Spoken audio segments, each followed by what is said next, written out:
বর্তমান সমাজে মানবতার বড় অভাব। মানবতা একটা মহৎ গুণ যা মানুষের মধ্যে সহানুভূতি, প্রেম, শ্রদ্ধা ও সহায়তার অনুভূতি সৃষ্টি করে।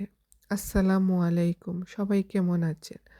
আজ আরেকটি শিক্ষণীয় মানবতার গল্প নিয়ে হাজির হলাম। আশা করি আমার সাথে শেষ পর্যন্ত থাকবেন। গল্পটা হলো এইরকম। একটি ছোট্ট শহরে এক ছেলে তার মাকে সাথে নিয়ে বসবাস করত। একদিন তার মা তাকে বাজারে কিছু কিনে আনতে পাঠালেন। ছেলে বাজারে গিয়ে একটি খেলনা দেখতে পেল এবং তার পকেটে এত টাকা ছিল না যে সেটাকে কিনে আনতে পারে। তবে সে ভাবল যে তার মা তাকে যে টাকা দিয়েছে তা দিয়ে অন্য কিছু কিনবে এবং খেলনা ফেলে রেখে চলে যাবে। তবে হঠাৎ তার চোখে পড়ল একজন বৃদ্ধ ব্যক্তি। তিনি খুব অভাবী ছিলেন এবং তার হাতে কিছু টাকা ছিল না। ছেলে বুঝতে পারল যে ওই বৃদ্ধ ব্যক্তি হয়তো তাকে সাহায্য করার জন্য তার কাছে কিছু চাইতে পারে। সে বৃদ্ধের দিকে এগিয়ে গেল এবং তাকে বলল, আপনি যদি টাকা না পান তবে আমি আপনার জন্য কিছু কিনে দেব। বৃদ্ধ ব্যক্তি অশ্রুসিক্ত চোখে তাকিয়ে ছেলেটিকে ধন্যবাদ দিলেন। ছেলে তার পকেট থেকে টাকা বের করলো এবং বৃদ্ধকে দিল।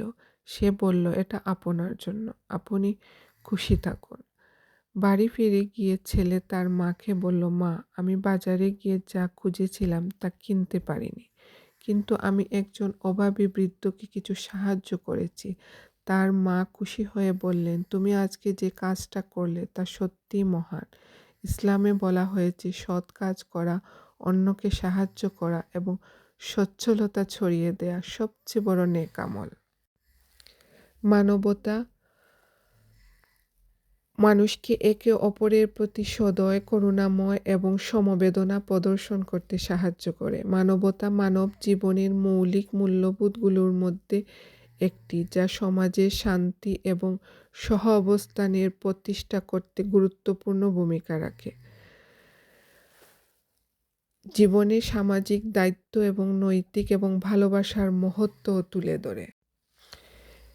এই গল্প থেকে এটি একটি শিক্ষা দেয় যে মানুষের সাহায্য করা, দয়া করা এবং সদিচ্ছার পালন করা ইসলামের অন্যতম গুরুত্বপূর্ণ নীতিগুলোর মধ্যে অন্যতম।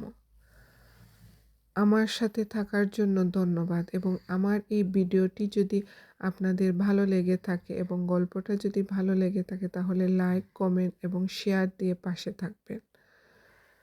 আল্লাহ হাফেজ।